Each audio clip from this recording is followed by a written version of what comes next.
ஹரிஷோட இயக்கத்தில் ரெடியாக இருக்க திரைப்படம் உஸ்தாத் பகத்சிங். இந்த படம் ரிலீஸ் ஆகிறதுக்கு முன்னாடி நம்ம பார்த்திபன் அவர்கள் தான் இந்த படத்தில் வில்லனாக நடிச்சிருக்காரு. அவர் ஒரு ஸ்பீச்சை பேசி அந்த படம் வெளியே வர போகுதுன்றதே அவருடைய ஸ்பீச்னாலாம் அவ்வளோ வைரல் ஆச்சுன்றது நினைக்கிறேன்.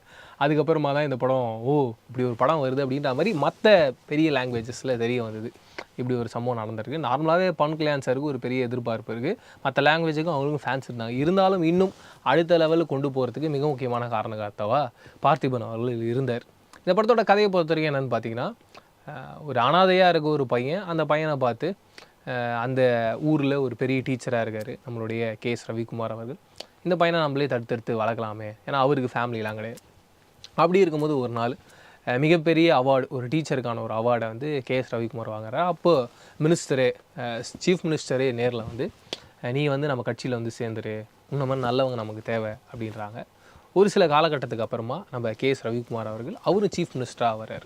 அந்த சமயத்தில் நம்மளுடைய ஹீரோ உஸ்தாத் பகத்சிங் என்ன பண்ணுறாரு அப்படின்னா, நம்ம ஏன் ஒரு போலீஸ் ஆஃபீஸராக ஆகக்கூடாதுன்னு ஒரு போலீஸ் ஆஃபீஸராக ஆகிறாரு. அவருடைய நியாயம் நீதி தேர்மையெல்லாம் அப்படியே போயிட்டே இருக்குது. அந்த இடத்துல பார்த்திபன் அவர்கள் இருக்கார். அப்போ பார்த்திபனுக்கு 2 பசங்க, அதில் ஒரு பையன் கூட நம்ம ஹீரோவுக்கு சண்டையாகுது.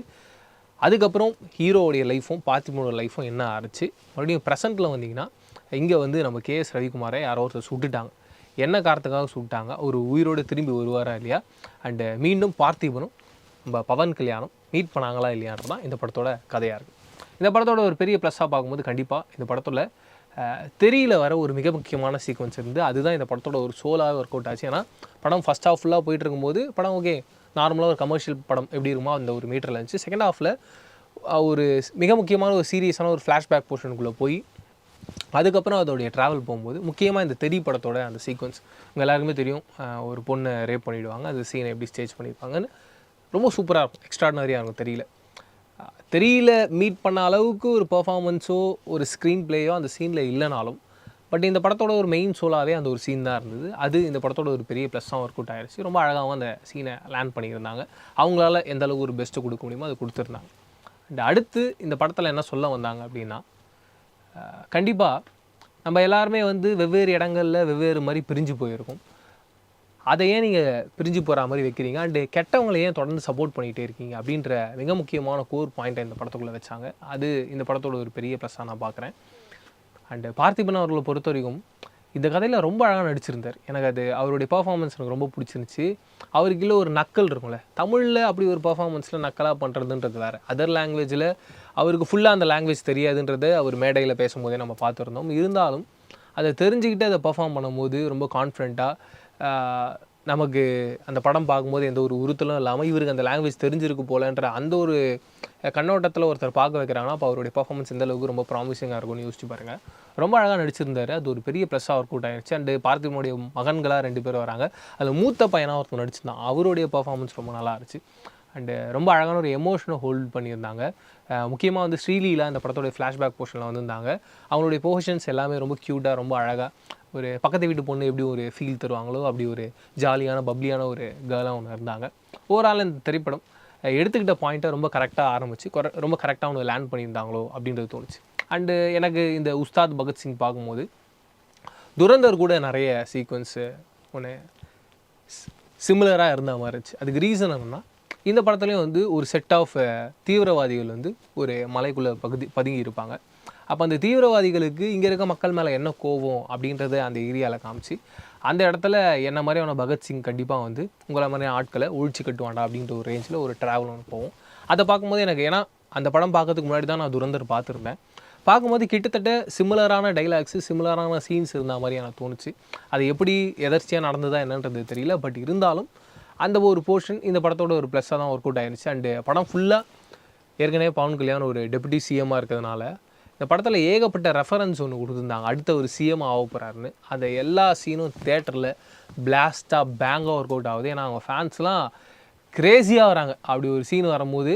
அண்டு ஒரு சீனுமே பவன் கல்யாணம் உள்ளே வரும்போது ஒரு மாஸான ஒரு சீக்வன்ஸாக ஸ்டேஜ் பண்ணது இந்த படத்தோட ஒரு பெரிய ப்ளஸ்ஸாக நான் பார்க்குறேன். இந்த படத்தோட மைனஸ் அப்படின்னு வரும்போது கண்டிப்பாக இந்த படத்தில் வந்து ஸ்ரீலீலா ஒரு இடத்துல வந்து அவங்க போர்ஷன் இல்லை அப்படின்ற ஒரு சீக்வன்ஸ் வரும்.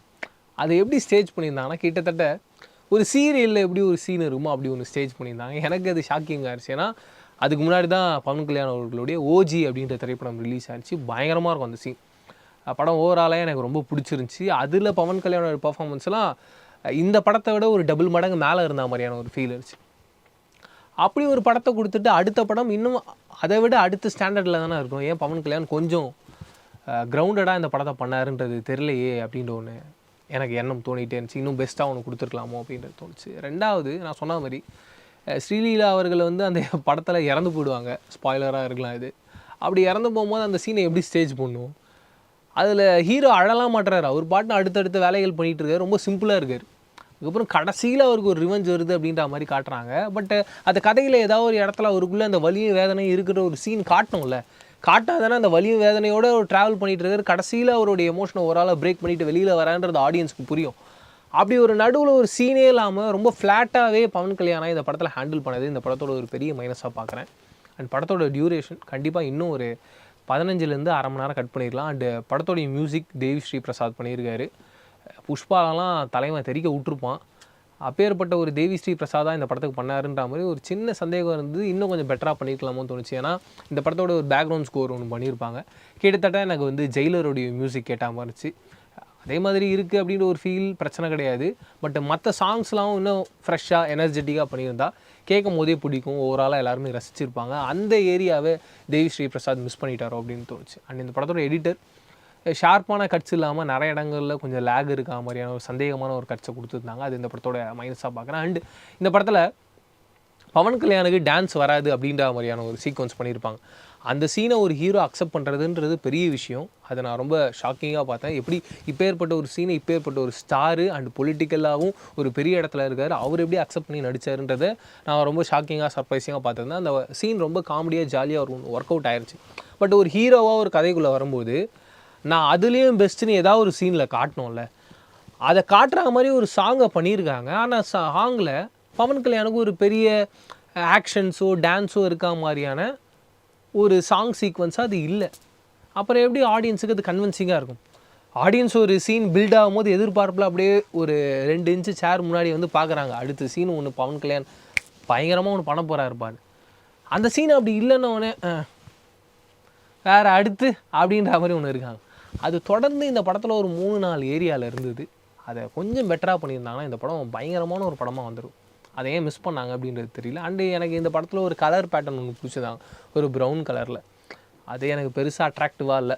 வேறு ஏதாவது ஒரு கலர் டோனில் இந்த படத்தை அணுகியிருந்தால் இன்னும் கொஞ்சம் ரிச்சாகவும் ஃப்ரெஷ்ஷாகவும் இருந்திருக்குமோன்றது தோணுச்சு. ஏன்னா இந்த படத்தோட போஸ்டர் வரும்போதும் சரி, ட்ரெய்லர் வரும்போதும் சரி, படமாக பார்க்கும்போதும் சரி, ஏதோ ஒரு இடத்துல இந்த படம் கொஞ்சம் பழைய படமோ அப்படின்ற ஒரு எண்ணம். நமக்கு நம்ம லைஃப்பில் நிறைய படங்கள் கமர்ஷியல் படங்கள்லாம் பிடிக்கும். பல வருஷங்கள் கழிச்சு நம்ம டிவிலையோ இல்லை ஓடிடி பிளாட்ஃபார்ம்லேயோ பார்க்கும்போது அந்த படம் நல்லாயிருக்கும். இருந்தாலும் நம்ம மைண்டுக்குள்ளே தோணும்ல, ரொம்ப பழைய படம் அப்படின்ற ஒரு ஃபீல் இருக்குப்பா அப்படின்னு. அப்படி ஒரு ஃபீலே இந்த புது படமே தந்தது. அது எனக்கு ரொம்ப ஷாக்கிங் ஆகுது. அதே மாதிரி ஒரு சில படங்கள் நம்ம ரிப்பீட்டடாக தேட்டர்லேயோ ரீரிலீஸ் ஆகும்போது சொல்கிறேன், இல்லை ஓடிடி பிளாட்ஃபார்ம்லாம் பார்ப்போம், எப்போ பார்த்தாலும் ஃப்ரெஷ்ஷாக இருக்கும்.